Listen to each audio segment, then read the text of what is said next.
Thank you, everybody. I was asked to give an overview of the vision of blue transformation that FAO has.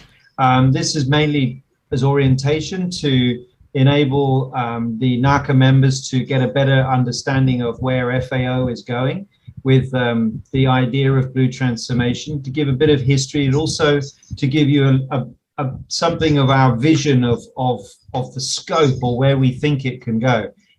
It's very ambitious, but this hopefully we can inspire the member countries of FAO and NACA to move with us to try and secure some of the benefits that we think are achievable through this approach.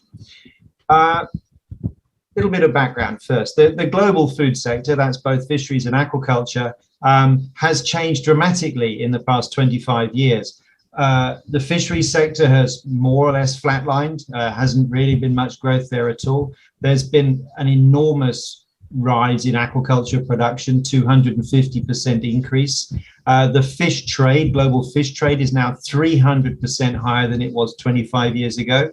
And that's reflected in much higher levels of fish consumption. But also efficiency gains have been captured, where 30% more fish is used directly for food as opposed to reduced for fish meals and feeds. I mentioned that capture fisheries have flatlined, but there is still growth in global aquaculture. When we look to the future, we believe there is room for growth. There is further growth achievable in marine capture fisheries, or in capture fisheries. We think that that increase is modest, but it will be achieved through better management and stock recovery. But the real potential, the big gains, are to be had from global aquaculture. And one of the things that we are trying to encourage is that through the transformation of these systems to make them more sustainable and productive, that this will increase the visibility and understanding of the potential of the fishery sector, fishery and aquaculture, obviously, in food systems, in providing nutrition. And that the whole idea of transformation is to try to achieve this sustainable growth. Asia is an aquaculture powerhouse. I don't need to lecture you on that. You know only too well. The region provides 89% of global aquaculture production.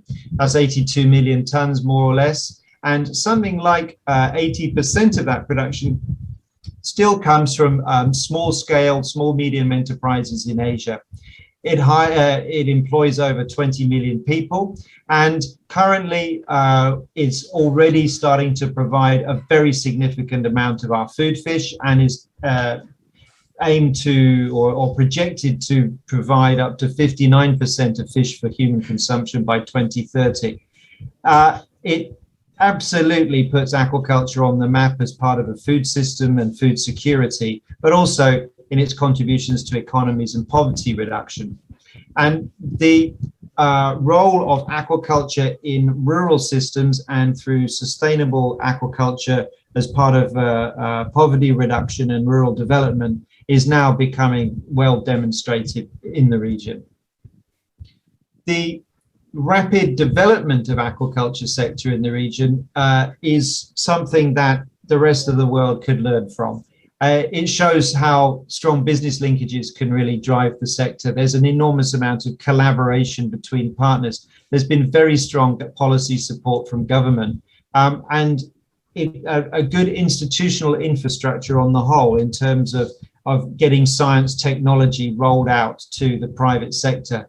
So there have been advances in all forms of system management, biosecurity, planning, and digitalization. All of this is at a relatively early stage, but it's showing these signs of promise.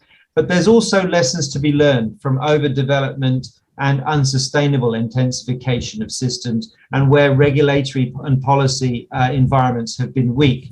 And this has subsequently led to impacts on the sector after its initial early growth. If we look at the regions, this is just to give you a little bit of a downscaled regional perspective by 3 sub-regions. Southeast Asia has already exceeded its capture fisheries production. with 58% of total fish production coming from aquaculture.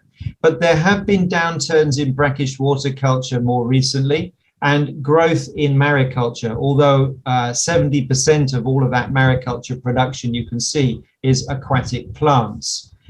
There is problems in the capture fishery, quality is declining, and there's no, it doesn't look like there's going to be a lot more production out of capture fishery. The focus will have to be on improved management. But there are definite potentials for blue transformation in the region, particularly overcoming land and water resource pressures and trying to get away from dependency on fish meal.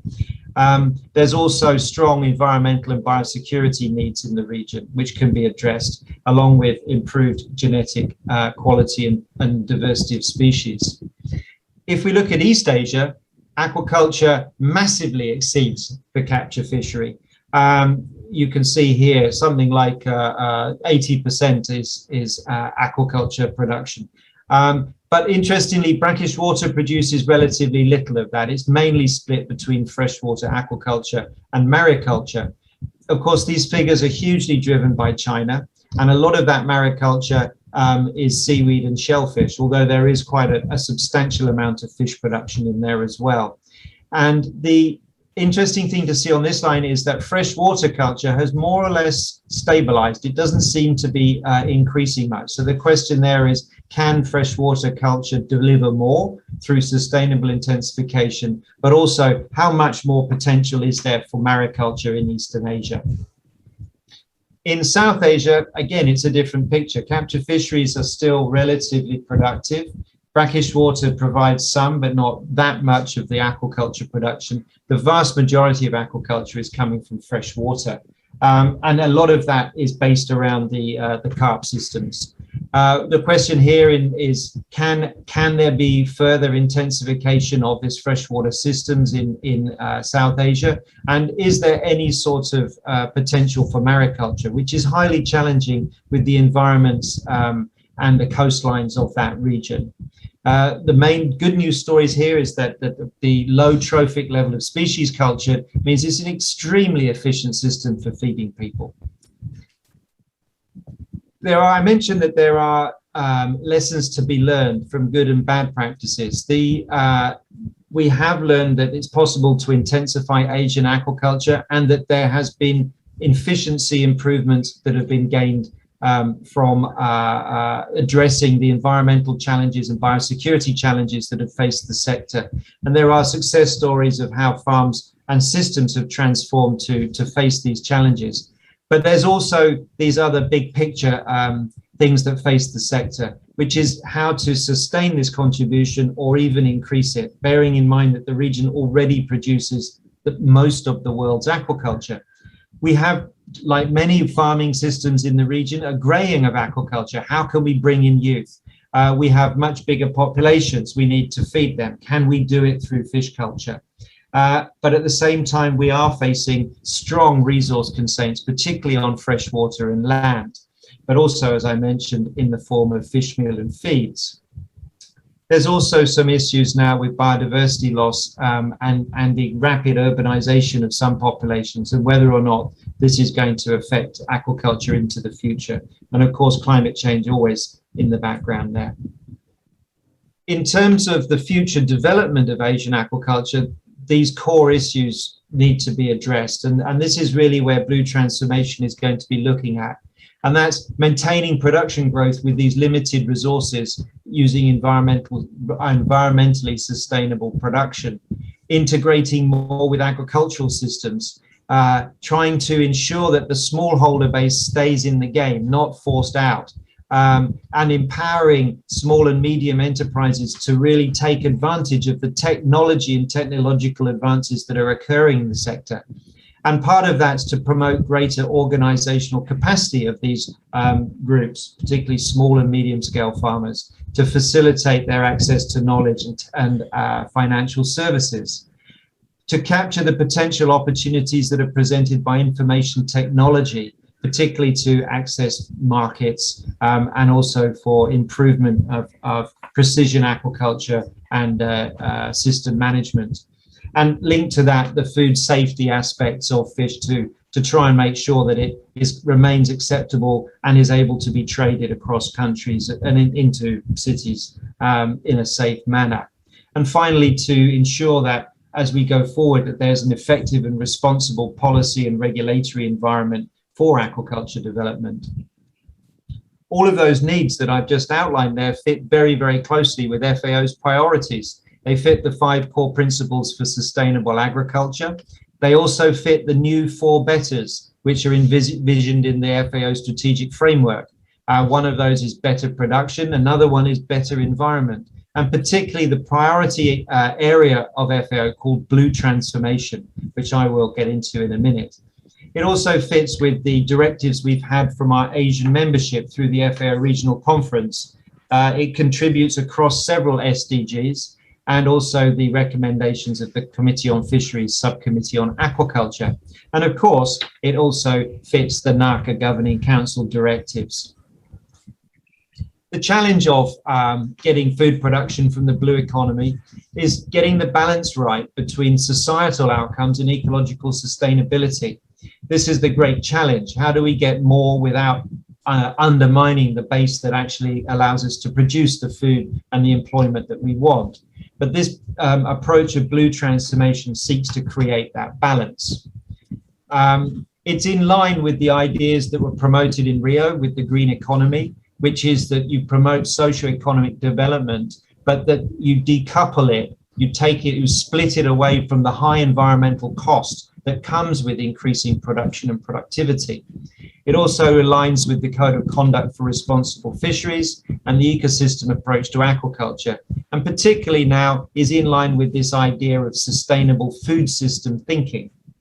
So what's a food system? Well, it's very difficult to show in a single slide, but this is my or FAO's sort of effort to show how transforming the blue food sector links in with all these other aspects that affect the food system, such as biodiversity, climate change, improved nutrition, reduction of loss and waste, improved health and biosecurity, rural transformation, and improved markets and market transparency. So these things all click together, and what we're looking for is how blue transformation can drive these other parts of the food system and click into that and ensure that blue transformation is going to deliver sustainable benefits. We have 3 sort of core areas in blue transformation. First of all, we want to sustain fish supplies through aquaculture intensification, to scale up and address bottlenecks and transfer knowledge. But we need to address the resource use and environmental challenges that face aquaculture. There's no getting away from this. There's no free lunch in aquaculture. And we also need to improve fish value chains so that when we produce more and make sure that we produce it properly, we are able to trade it efficiently and effectively, and also get it to people in a just and equitable manner. And this is another aspect of it, ensuring inclusivity in value chains.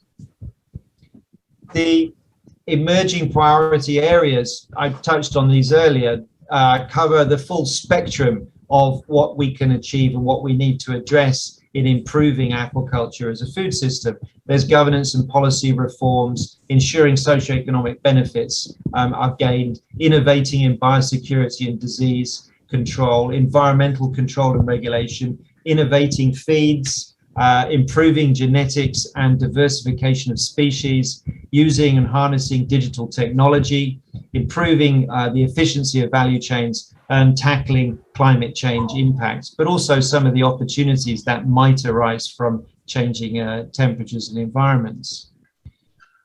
With governance and regulation, we're looking at particularly about siting and zoning, because these click into these other areas like biosecurity and effluent control and environmental management.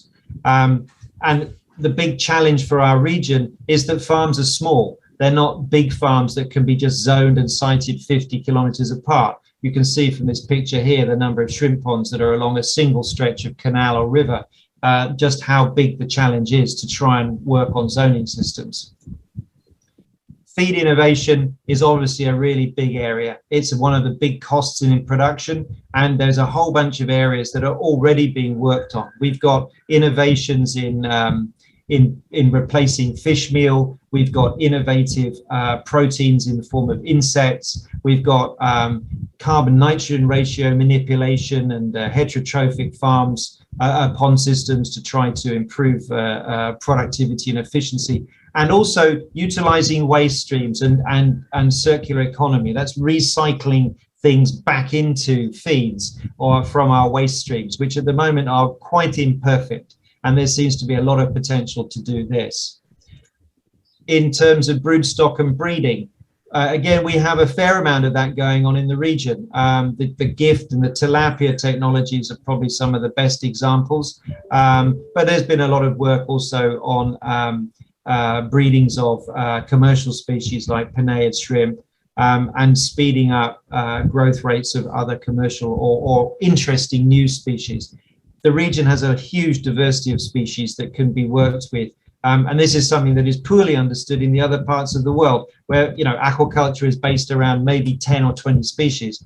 Our region, I think we're growing something up to 300 or 400 now, routinely around the region. So it's a very, very diverse sector here.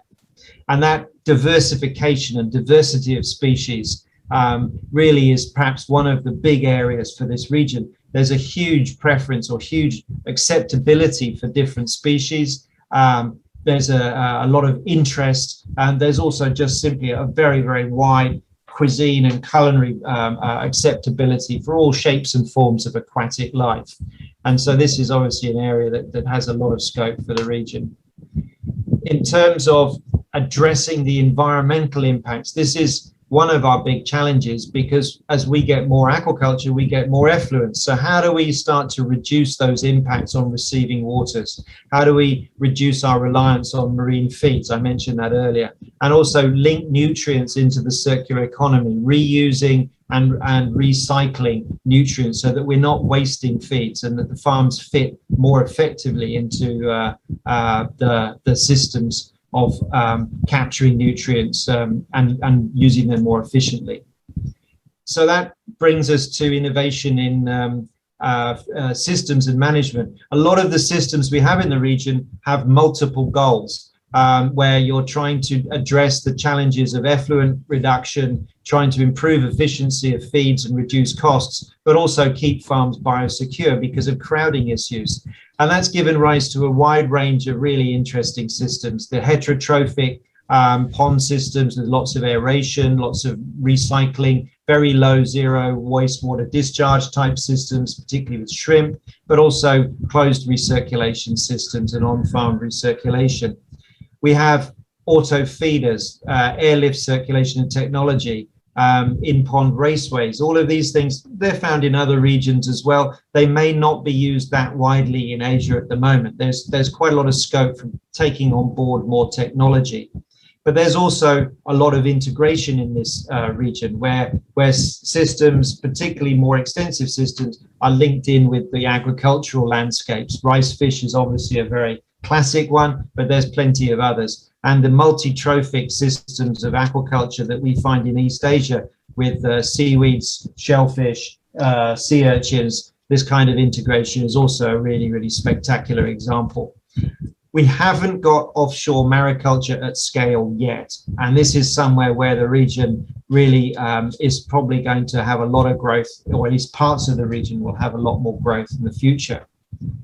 The upgrading of social and economic benefits and value chains is the other big pillar of blue transformation, where we're looking at improving consumer education and awareness and aiming towards zero waste fish value chains and reducing technical barriers to trade. This region is a huge producer.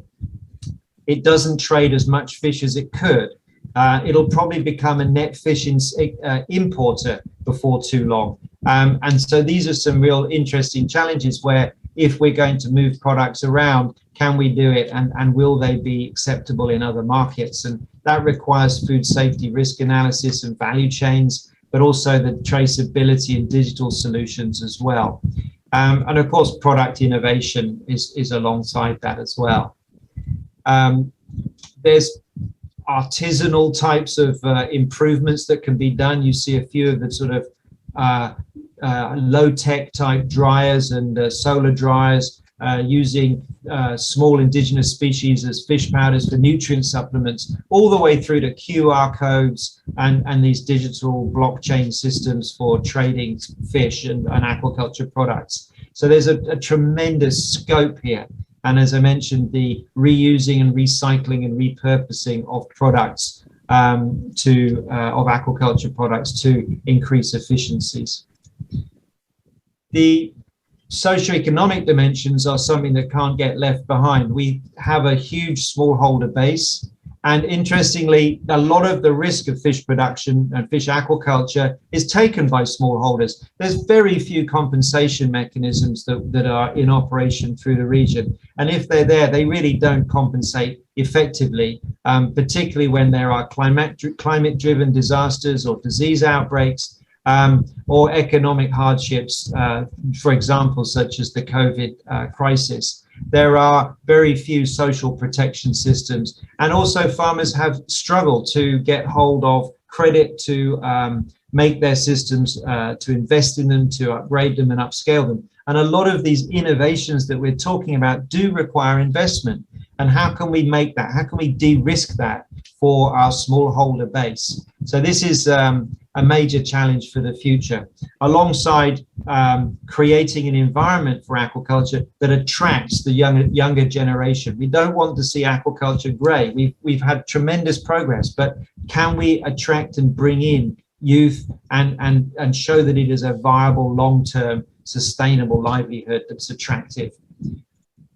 So pulling that all together, what have we got? We have blue transformation is a way to achieve getting aquaculture as part of a blue food system, and increasingly will play a critical role in providing blue food for the world. And we know that this is the case because we are very clear about the limits that we have on marine, particularly marine capture fisheries. So a lot of the increase of fish that we see that we want in the future to replace terrestrial livestock or to feed growing populations has to come from aquaculture.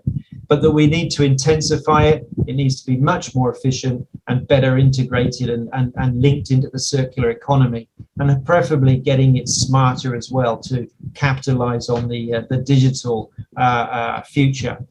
And all of this will be underpinned by better value chains, providing additional sources of supply, but also ensuring that socio-economic benefits are dispersed and make the sector an attractive one to bring in future generations of aqua farmers.